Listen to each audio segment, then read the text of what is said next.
Good afternoon, ladies and gentlemen. My name is Franck Fréry. I'm in charge of the cabin crew training, and I am also simulator flight instructor with ATR for 12 years. I initially flew as cabin crew person on different type of aircraft, DC-10, Boeing, Airbus, Fokker, and I became pilot on the McDonnell Douglas 83 in the same airline.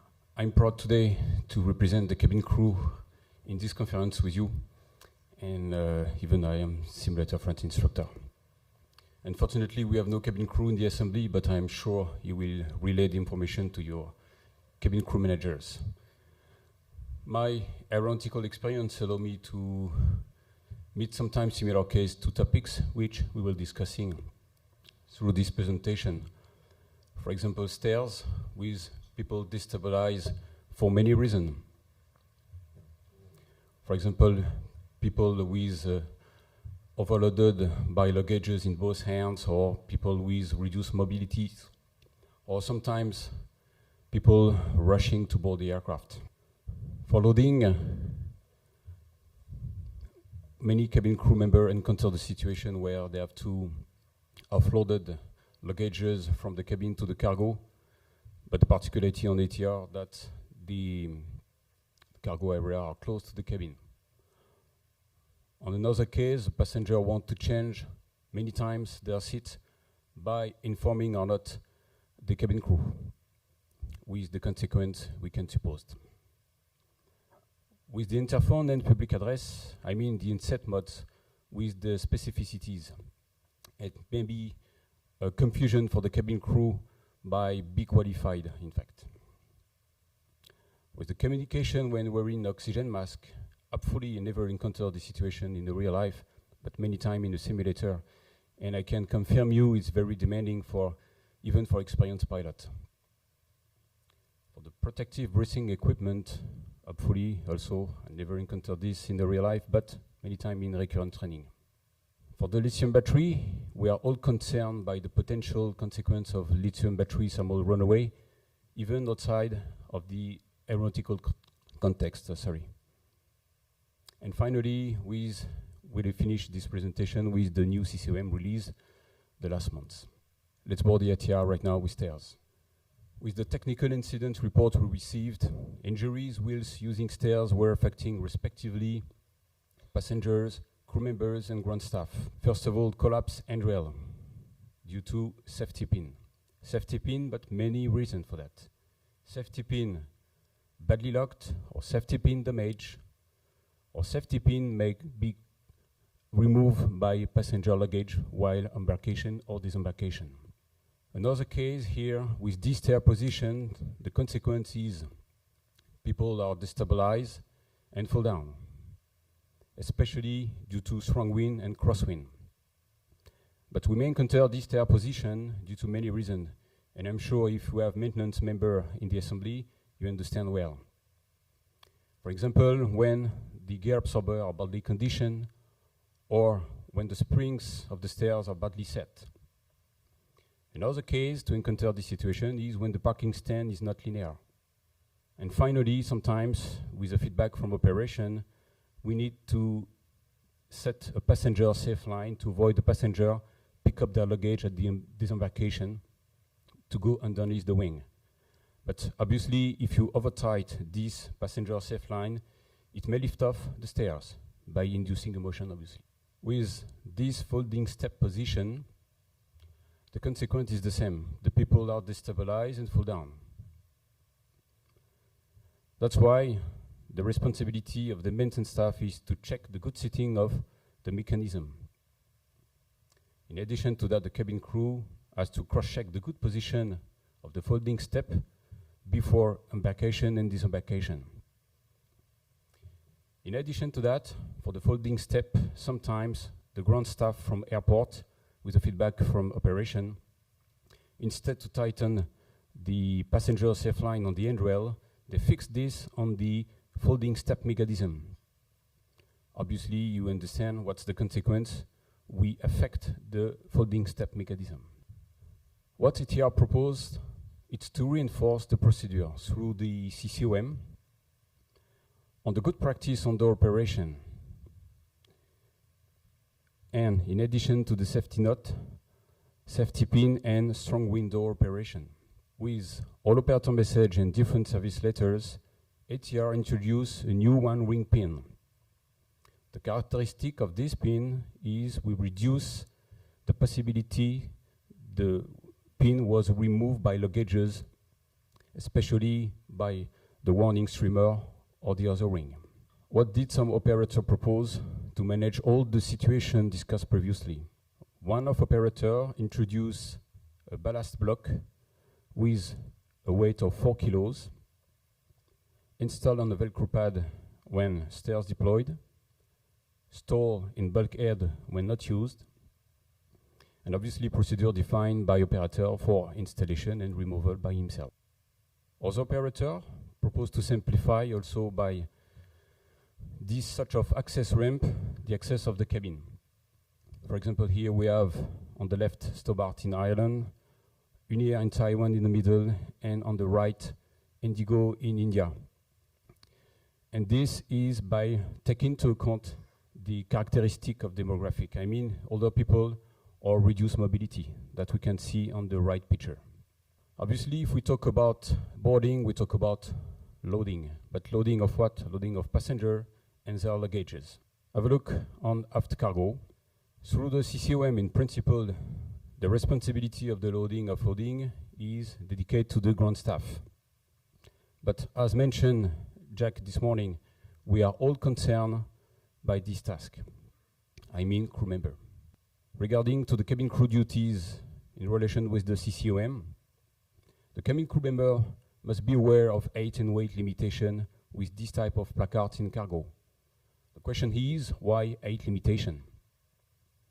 Simply here, just to avoid to obstruct the the smoke detector, and the extinguisher diffuser, to optimize the fire detection and the fire extinguishing. Even the safety net or the curtain, depend, is attached and tightened by the ground staff, but the responsibility is for the cabin crew to cross-check. Let's have a look now in passenger cabin. Many times, cabin crew has to deal with passenger want to change the seat. And we can suppose the consequence we have in this situation. Have a look on the ATR 72-600 here with 50 passengers with predetermined zone. And the CG is calculated by the loadmaster here. On the ATR, some airlines choose the option of the two passenger in the front of the aircraft facing rear. We know that as a saloon. It's easy for passenger to discuss with colleague or friends. But if passenger, suppose if we move 4 passengers from the front to the rear, what's happened? We overshoot the flight envelope, we overshoot the CG, and we have a consequence on the trim. Finally, the aircraft is destabilized. That's why we recommend good communication with passenger and cabin crew. One of the tools of communication in the cabin is the handset with interphone and emergency mode public address. A recent incident revealed a cabin crew confusion in emergency mode, especially in the reset system. How to engage emergency mode on ATR 500-600? Simply just to depress the emergency push button.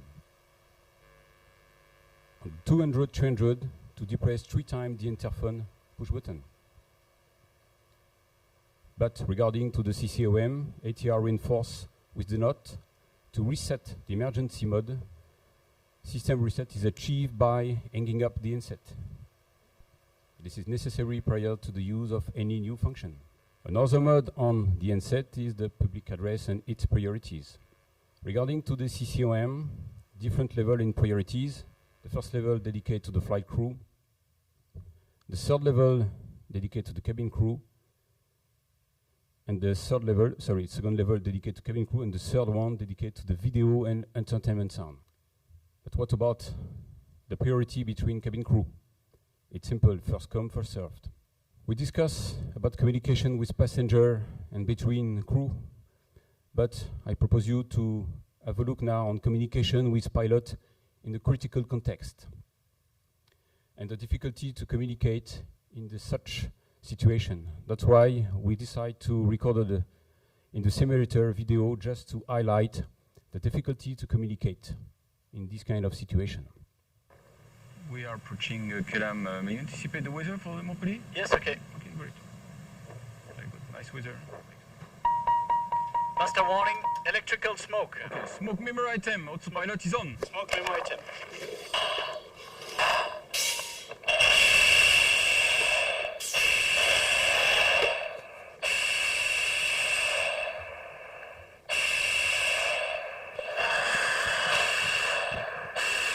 Copilot oxygen on. Copilot oxygen is on. Recirculation fan. Audio confirm. 1 and 2 off. Okay, we can see now easily the distorted and muffled voice and continuous breathing noise. Smoke. No items to proceed. Okay, smoke checklist. Radio left side. Smoke checklist. Mayday, Fox, Charlie Sierra, smoking cockpit, we call you back. Mayday. Smoke checklist. I confirm. Okay, you can understand easily the necessity to confirm the appropriate checklist, especially in this kind of situation. The smoke and the smoke goggles reduce the visual field by increasing, obviously, the stress. Purser, contact cockpit. Purser, contact cockpit.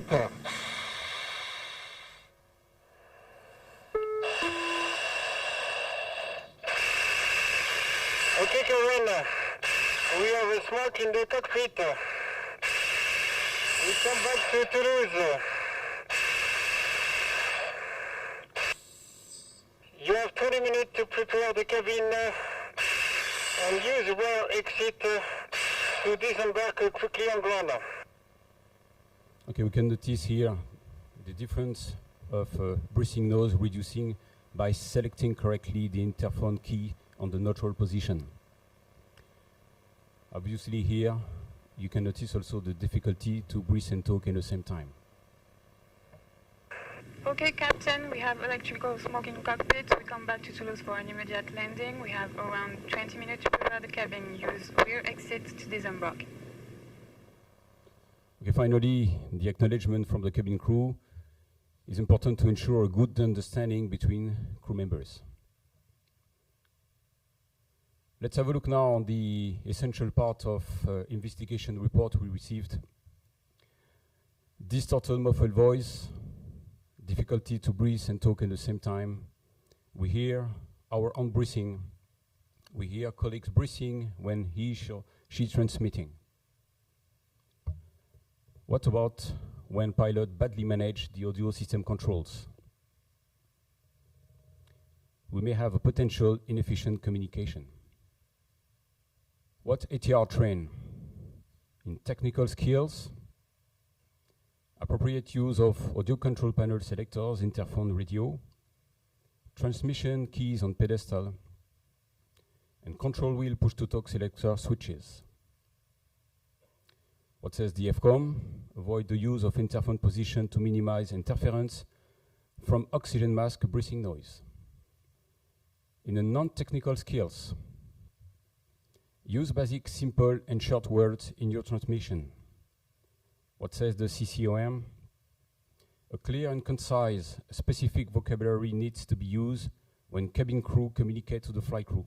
But the opposite, it's exactly the same. The acknowledgement remains a golden rule, and what says the FCOM? Ensure the crew communication is established. On the same context, but with the cabin crew side, with the protective breathing equipment. If we refer to one of the incidents with the smoke in the cabin, the investigation revealed that the cabin crew didn't wear the PPE during this event. Do you know why? With the cabin crew interview, they reported that a substantial effort was needed to extract the PPE from protective bag.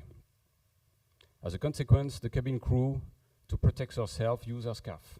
They felt under pressure and stress. We can understand easily, especially for the cabin crew, they have to manage the panic in the cabin. And finally, the PB extraction had never been performed during recurrent training. What says the regulation? International regulation in terms of accessibility, portable PB is accessibility within 15 seconds.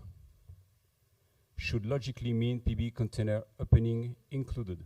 In terms of recurrent training, recurrent PB training requirements are listed. Consider training that includes opening the PBE container. As a result, the PBE aerospace manufacturer trigger a maintenance action on PB units to ease the opening of the protective bag. Manufacturing date between March 2015 through 2016. Many reasons to wear the PBE, for example, the lithium battery. We deal with the information of lithium battery on the previous flight safety conference, but I propose you right now to have a look on ATR CCOM procedure, published in the last CCOM revision number 3 last year.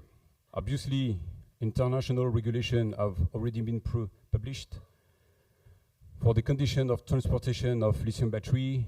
In addition to that, information to the frontline staff. Let's analyze now our procedure. First, PBE down. We can understand to protect the cabin crew from the smoke. And also by the use of the extinguisher, I mean alone extinguisher. If there are flames, extinguisher discharge. When the flames are suppressed, portable device, pour water or non-flammable liquid. Do not cover device with solid material, including ice. Why not including ice? Because the ice cannot stop the thermal runaway. The flight crew inform and device monitor for 10 minutes. The container container filled with water or non-flammable liquid. The portable device immerse and container monitor. What kind of container you may take on the ATR? For example, the rubbish bin container. It's watertight, sufficiently wide for standard portable device. In addition to that, some firms produce containment bag to deal with this kind of situation. This containment bag is called AFSACs. We can give you, at the end of the presentation, the name of some firms produce this. In addition to portable device fire procedure published soon in the FCOM, obviously each operator has to develop their own policy. All the information discussed through this presentation have an impact on the CCOM. With the feedback of recent training with different operators, we notice that some cabin crew were not aware about the current CCOM. That's why the FOEM issued to introduce the need to provide the information to your cabin crew when the new CCOM is released. And here we have the last revision of CCOM, revision number 4 in May 2018. As a conclusion, let's have a look on our key messages. For stairs, ensure that the stairs are in contact with ground. Ensure that the safety pin is secured. Beware of the effect of strong wind. Ensure that the falling stake deploy correctly. For loading, respect the limitation in cargo area. Ensure predetermined passenger allocation are respected. For the interphone and public address, be aware of differences between ATR 5 or 600 and 200, 300 to engage emergency mode and system reset. For the communication with oxygen mask, use basic simple language and train to acknowledge.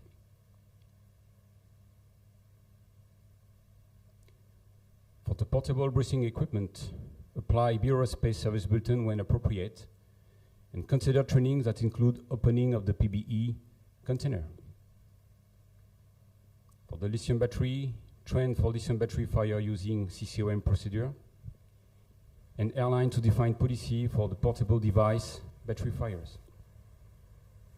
And finally, for the new CCOM, ensure distribution of new revision of CCOM. I thank you for your attention.